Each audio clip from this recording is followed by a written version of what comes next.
Pernah merasa seperti semua orang sudah lebih dulu sukses? Temanmu sudah menikah, temanmu sudah punya rumah, temanmu karirnya naik, sementara kamu masih merasa di tempat yang sama. Perasaan tertinggal ini sangat umum, dan secara psikologis ada penjelasan ilmiahnya. Hari ini kita akan membahas kenapa kita sering merasa tertinggal, padahal belum tentu benar-benar tertinggal. Pertama, Social Comparison Theory.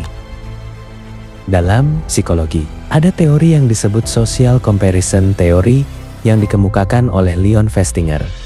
Teori ini menjelaskan bahwa manusia secara alami membandingkan dirinya dengan orang lain untuk menilai kemampuan dan pencapaiannya. Masalahnya, di era media sosial, perbandingan ini terjadi terus-menerus. Kita tidak lagi membandingkan diri dengan 5-10 orang di sekitar kita. Kita membandingkan diri dengan ratusan bahkan ribuan orang setiap hari. Dan biasanya yang terlihat adalah pencapaian, liburan, kabar bahagia, dan kesuksesan. Jarang sekali kita melihat perjuangan di baliknya. Kedua, distorsi kognitif. Ketika kita melihat orang lain terlihat lebih sukses, otak sering melakukan distorsi kognitif. Distorsi kognitif adalah pola pikir tidak akurat yang membuat kita melihat situasi secara berlebihan atau negatif. Contohnya, semua orang pasti menganggap aku gagal. Kalau aku belum sukses sekarang, hidupku hancur. Kalau tidak luar biasa, berarti aku tidak berarti. Padahal realitanya, hidup bukan perlombaan satu jalur. Setiap orang punya timeline berbeda. Ketiga, tekanan sosial dan standar tidak realistis. Masyarakat sering punya standar tidak tertulis. Usia sekian harus sukses, usia sekian harus menikah, usia sekian harus mapan. Standar ini menciptakan tekanan internal. Menurut laporan dari World Health Organization, kecemasan dan depresi meningkat secara global, dan salah satu faktor pemicunya adalah tekanan sosial serta ekspektasi yang tidak realistis. Ketika kita terus merasa tertinggal, tubuh merespons dengan stres, jantung berdebar, sulit tidur, gelisah, sulit fokus, padahal belum tentu kita benar-benar gagal. 4. Ilusi. Media sosial menciptakan ilusi bahwa semua orang sedang berada di puncak hidupnya, padahal kita hanya melihat highlight, bukan behind the scenes. Secara psikologis, otak kita memiliki kecenderungan availability bias. Kita menganggap sesuatu sering terjadi hanya karena sering terlihat. Karena yang sering kita lihat adalah kesuksesan orang lain, kita mengira semua orang sukses kecuali kita. Padahal, setiap orang punya fase ragu, fase gagal, fase mencoba lagi. Hanya saja, tidak semua orang mempostingnya. Nomor 5. Bagaimana cara menghadapinya? Beberapa langkah yang bisa dilakukan. Batasi konsumsi media sosial. Fokus pada progres pribadi, bukan perbandingan. Tulis pencapaian kecil setiap minggu. Latih self-compassion, belas kasih pada diri sendiri. Sadari bahwa hidup bukan kompetisi massal. Kemajuan tidak selalu terlihat besar. Kadang bertahan saja sudah termasuk kemajuan. Keenam, kita jarang menghitung progres sendiri. Coba ingat 5 tahun lalu. Apakah kamu benar-benar sama seperti dulu? Seringkali kita merasa tidak berkembang karena tidak pernah mencatat progres kecil. Padahal, bertahan, belajar, bangkit dari kegagalan, itu semua adalah kemajuan. Ketujuh, hidup bukan perlombaan satu jalur.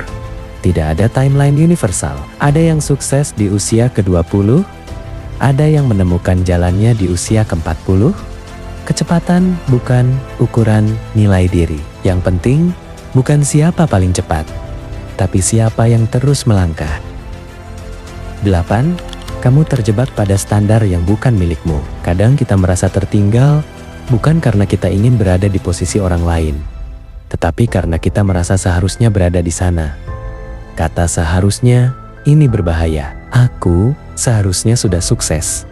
Aku seharusnya sudah mapan. Aku seharusnya sudah lebih jauh dari ini. Tapi pertanyaannya adalah, standar itu datang dari mana? Secara psikologis, ketika tujuan hidup tidak selaras dengan nilai pribadi, muncul yang disebut inner conflict. konflik batin, dan konflik batin inilah yang sering diterjemahkan sebagai rasa tertinggal. Padahal, mungkin kamu tidak terlambat, kamu hanya sedang berjalan di jalur yang berbeda. Ketika kamu mengejar standar orang lain, kamu akan selalu merasa kurang, karena kamu tidak pernah mengejar apa yang bermakna untukmu. Jika hari ini kamu merasa tertinggal, berhenti sejenak, tarik napas. Perasaan itu tidak muncul karena kamu lemah. Perasaan itu muncul karena kamu peduli. Kamu peduli pada masa depanmu. Kamu peduli pada pencapaianmu. Kamu peduli pada hidupmu. Dan itu bukan hal yang buruk. Secara psikologis, manusia memang dirancang untuk membandingkan diri. Tapi membandingkan bukan berarti harus menghukum diri sendiri. Ingat ini baik-baik.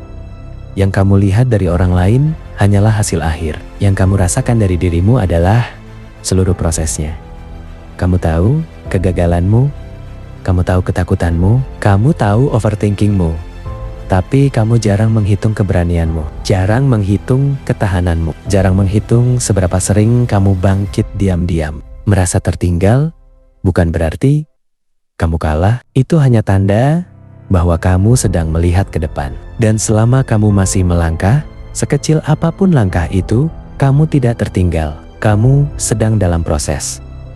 Dan proses itu tidak selalu cepat, tapi seringkali justru membentuk versi dirimu yang paling kuat.